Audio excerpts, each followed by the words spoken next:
ഈ ചേച്ചിയുടെ കൊച്ചിന് പ്രാർത്ഥിക്കാൻ പോവാം. ചേച്ചിയുടെ കൊച്ച് സ്കൂളിൽ പോകത്തില്ല. ചേച്ചി അടിക്കും. രാവിലെ കിടന്നുറങ്ങും, രാത്രി വീട്ടിൽ നിന്ന് ഇറങ്ങിപ്പോവും. വയസ്സ് 16. ഇന്ന് രാവിലെ യേശു അവനെ തൊടാൻ പോവാ. കൈയടിക്കാൻ പറ്റുന്ന സകല ആളുകൾ കൈയടിച്ച്, ആദരം തുറക്കാൻ പറ്റുന്ന സകല ആളുകളും ആദരം തുറന്ന് ആ 16 വയസ്സുള്ള മോന് വേണ്ടി യേശുവേ എന്ന് വിളിച്ചൊന്ന് പ്രാർത്ഥിച്ച് ഇന്ന് രാവിലെ അവന്റെ മേൽ ദൈവശക്തി ഇറങ്ങി വരട്ടെ.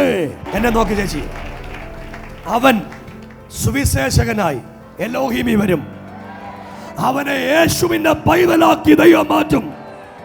നിന്റെ വീടിന്റെ അടിസ്ഥാന കല്ല് പിശാച് വർഷങ്ങൾക്ക് മുറകിൽ ഇളക്കിക്കളഞ്ഞത് ഇന്ന് രാവിലെ